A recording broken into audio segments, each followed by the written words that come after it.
You think the reason nothing's moving is because you're not trying hard enough. So you push harder, you visualize more, you affirm louder, you check your progress constantly. And somehow, everything slows down even more. Here's the truth nobody wants to hear. The more force you apply, the more reality resists.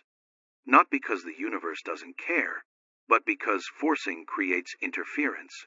And interference is the one thing flow cannot survive. What if the breakthrough you've been chasing isn't waiting for you to do more? What if it's waiting for you to stop interrupting the process that's already trying to deliver it? This isn't about giving up. It's about understanding why effort without alignment creates friction. And once you see where you've been forcing, you'll finally understand why everything has felt so hard.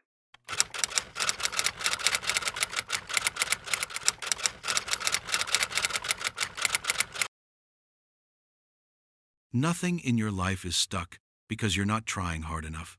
In fact, the opposite is usually what's actually happening. The more force you apply to a situation, the more reality pushes back against you. Not because the universe is indifferent to what you want, but because force creates interference. And interference is the one thing flow absolutely cannot survive. Most people believe movement comes from effort, from pushing, planning, visualizing, correcting, adjusting, constantly asking themselves, what else should I be doing? That belief feels productive on the surface, but it quietly keeps the entire system locked in place. Because when you're forcing something, you're not aligned with movement. You're attempting to override it. Force is not the same thing as intention. Force is tension. It's the internal pressure to make something happen now, in a specific way, on a specific timeline. And that pressure is not invisible. Your nervous system feels it. Your mind organizes around it. And the quantum field responds to it with absolute precision. From a scientific perspective, force activates contraction. Your brain shifts into control mode, constantly scanning for errors, anticipating threats, trying to predict outcomes before they even unfold. That state narrows your perception dramatically. Narrow perception reduces the available options you can see. And when your options reduce, movement slows down. Not because opportunity actually disappears, but because you can no longer see it clearly. Spiritually, forcing is a subtle declaration of mistrust. It says, if I don't manage this personally, it won't happen. That belief positions you as separate from the process of reality itself. Instead of participating in flow, you stand outside it, trying to direct it like some external system you need to control. But reality doesn't respond to commands, it responds to coherence. This is why people often feel completely exhausted right before things finally start moving. They've been holding everything together with sheer effort, mistaking tension for actual progress. They've been pushing against a current that would have carried them forward naturally if they had just stopped resisting it. Forcing also fragments your attention.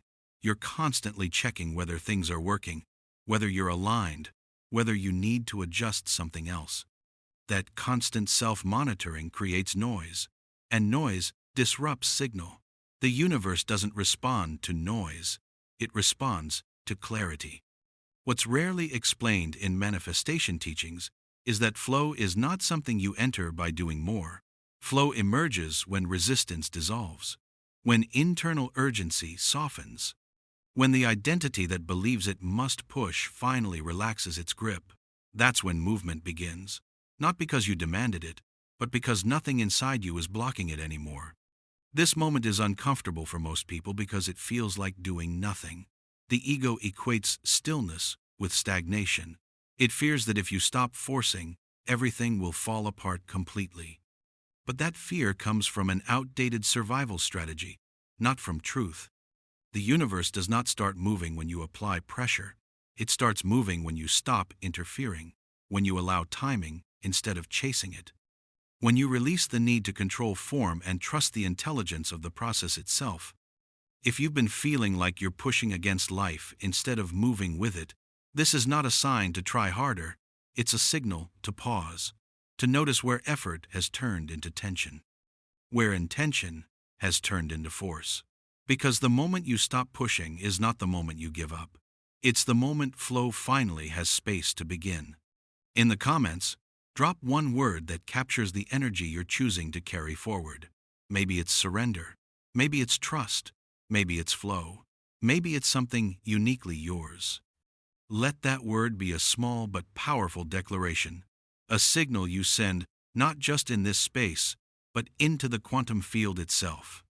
And once you understand why forcing creates resistance, the entire dynamic between you and reality changes. That's what we need to look at next. Forcing doesn't always look aggressive. Most of the time, it looks responsible. It looks like planning ahead, double-checking decisions, replaying conversations in your mind, trying to stay positive while secretly monitoring results. From the outside, it seems mature and thoughtful. Internally, it creates resistance that quietly slows everything down. The reason is simple but uncomfortable. Forcing comes from the assumption that reality needs to be managed. Even when your intentions are good, the underlying signal is still tension, and tension is information. The quantum field doesn't interpret your words or your affirmations. It responds to your internal state. From a neurological perspective, forcing activates your brain's prediction systems. You're constantly comparing what is happening with what should be happening. That comparison keeps your nervous system slightly alert, slightly contracted, slightly unsatisfied. Over time, that state becomes familiar, and whatever becomes familiar becomes stable. Stability sounds positive, but in this context, it means stagnation. The brain prefers predictable discomfort over unpredictable expansion. So when you try to force change, the system quietly pulls you back toward what it already knows. Not to sabotage you, but to protect you. This is why even spiritual practices can become tools of resistance. Visualization turns into pressure. Affirmations turn into self-correction. Journaling turns into problem-solving. None of these are wrong on their own. They only become resistance when they're used to escape uncertainty instead of allowing it. In quantum terms, forcing collapses probability too early. Instead of letting multiple possibilities organize themselves naturally, you try to select one prematurely.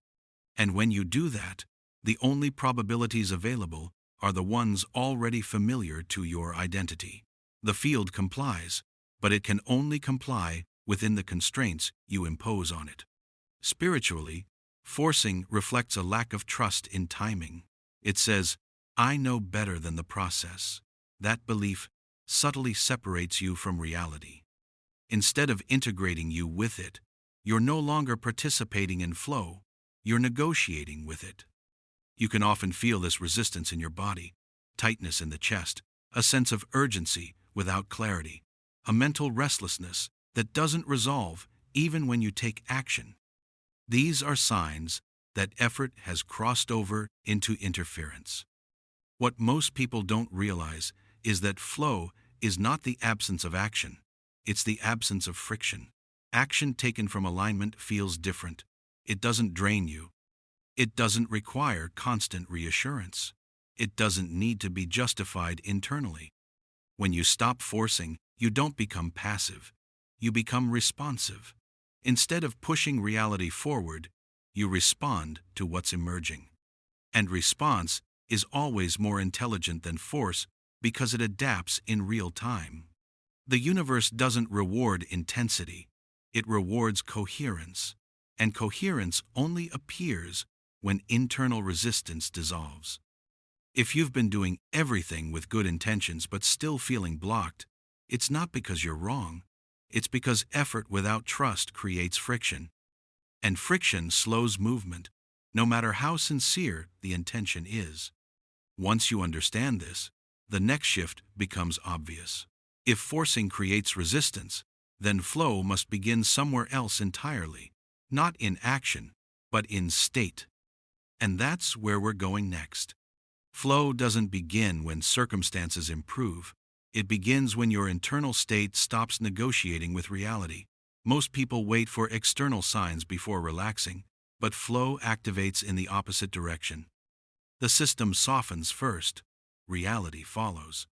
There is a specific internal state where movement becomes effortless, and it has nothing to do with motivation or positivity. It's a state of internal neutrality, not apathy, not detachment from life, but the absence of internal struggle. The moment you stop arguing with how things are, something fundamental shifts. From a neurological standpoint, this is when your nervous system exits threat mode. The brain no longer feels the need to predict every outcome or prepare for disappointment. Attention widens, perception sharpens. You begin to notice options that were always there but previously invisible, because urgency narrowed your focus. This is why clarity often arrives after surrender, not before it. When the mind stops trying to force answers, it becomes receptive. Insight doesn't need to be chased, it surfaces naturally. Decisions stop feeling heavy. You don't deliberate endlessly. You recognize what fits and what doesn't with surprising ease. Spiritually, this state is often misunderstood as doing nothing. In reality, it's doing less internally, less tension, less resistance, less identity-based pressure. You're still engaged with life, but you're no longer trying to bend it to match your fear of uncertainty. Flow begins when identity relaxes, when you're no longer trying to prove something to the future, when you stop positioning the present as a problem that needs to be fixed. That's when time itself seems to reorganize. Things happen faster, not because you rushed them, but because nothing inside you is slowing them down. If this resonates with you, hit subscribe and click the bell icon next to it. Also, join our Manifestation Club on gogetter.au. This isn't just a channel, this is a frequency. If you felt something shift while watching, you're already tuned in. We're not just consuming content here, we're practicing new ways of being. Let's keep growing together. You might notice this state has a quiet confidence, without excitement, a sense of trust, without justification, the absence of urgency without laziness. It's subtle, which is why many people overlook it. They're searching for intensity when the real signal is calm. Quantum mechanics points to this clearly. Systems resolve into stable states when interference drops. The observer's role isn't to push outcomes into existence, but to stop disturbing the field long enough for probability to collapse naturally. Flow is the result of non-interference, not inaction. This is also why forcing feels exhausting, while flow feels sustaining. When you're aligned, energy circulates. When you're forcing, energy leaks. You burn fuel trying to hold reality together. Flow lets reality support you instead. The challenge is that this state feels unfamiliar to those who learn to survive through effort. Calm can feel suspicious. Ease can feel undeserved. And when movement begins without struggle, the mind looks for something to fix just to regain control. But if you can stay here, if you can let this state stabilize, you'll notice something important. Reality doesn't need instructions. It needs permission. Permission to move without being constantly corrected. This is the moment where flow stops being an idea and becomes an experience, where timing improves, where friction decreases, where opportunities connect without force. And once you recognize this state, the question is no longer how to create flow, it's how to stop disrupting it. That's where the next shift happens. Doing less sounds irresponsible to a mind trained to survive through effort. But what's actually happening when you reduce internal force is not inaction. It's efficiency at the level of consciousness. Less interference allows more precision. Less pressure allows better timing. Less control allows reality to coordinate itself without friction. Most people confuse effort with effectiveness. They believe that if they're not actively pushing, nothing is happening. But in reality, pushing often delays results because it keeps the system noisy. When attention is scattered across constant adjustments and self-correction, the signal weakens, and weak signals produce slow responses. From a neuroscience perspective, doing less internally allows your brain to exit constant evaluation mode. When you stop monitoring outcomes, your nervous system stabilizes. That stability improves pattern recognition. You notice opportunities without scanning for them. You respond instead of chase, and responses are always more accurate than reactions. Spiritually, this is the difference between trying to make life happen and letting life meet you halfway. When you're not forcing, you're present, and presence is not passive. Presence is receptive intelligence. It's the ability to sense when to move, when to wait, and when not to interfere at all. This is why people often experience sudden breakthroughs after they give up. Nothing magical occurred. What actually happened is that resistance dropped. The internal pressure lifted. And without that pressure, the field reorganized quickly, not because effort stopped, but because interference did. Doing less doesn't mean abandoning intention. It means removing urgency from intention. It means trusting that clarity doesn't need to be chased. It emerges when the system is calm enough to hear it. You might notice this in your own life. The most important decisions often feel obvious only after you stop obsessing over them. The right timing reveals itself when you're no longer demanding it. Flow appears not when you ask for it, but when you stop blocking it. In the comments, share one small act you're committing to today, something that anchors you into this new understanding. It could be as simple as pause, or allow, or trust. Your word matters. Your commitment matters, because you matter. This shift challenges the ego deeply. The ego wants credit. It wants to feel responsible for outcomes. Doing less feels like losing control over the narrative. But control was never what created movement. It only created effort. When you allow yourself to do less internally, action becomes cleaner. You don't overcommit. You don't second guess. You don't drain yourself trying to anticipate everything. You act when it's aligned, and that action carries more weight because it's not diluted by fear. If this resonates, type in the comments, "I allow flow," not as a mantra, as a reminder that you don't need to force life to cooperate. Because once you experience movement without pressure, you realize something important. The universe was never resisting you. It was waiting for you to stop resisting it. And when that happens, the signs that flow has begun become impossible to ignore. That's what we need to look at next. When the universe starts moving, it doesn't announce itself. There's no dramatic signal, no obvious confirmation, no sudden emotional high. In fact, the first sign is often the opposite of what people expect. Things feel quieter, less urgent, less charged, and that subtle calm is usually mistaken for stagnation. But this quiet is not emptiness, it's alignment. One of the earliest signs is a change in how time feels. You stop racing toward the future or replaying the past. Decisions that once felt heavy suddenly feel neutral, not exciting, not frightening, just clear. That neutrality is important. It means your nervous system is no longer negotiating safety with every choice. Another sign is reduced friction. Conversations flow without effort. Opportunities appear without chasing. Problems that once triggered anxiety now feel manageable or irrelevant. You're still engaged with life, but it doesn't hook into you the same way. The emotional charge is lower, and because of that, your perception sharpens. You may also notice that you're doing less, yet accomplishing more, not because you're working harder, but because you're no longer wasting energy, correcting, overthinking, or second-guessing. Action becomes precise. You move when something feels aligned, and when it doesn't, you wait without panic. From a quantum perspective, this is coherence stabilizing. The observer is no longer distorting probability with urgency or fear. The field receives a clean signal, and response becomes faster, not rushed, responsive. Spiritually, this phase often feels anticlimactic. You expected fireworks, but instead you feel grounded. You expected intensity, but instead you feel present.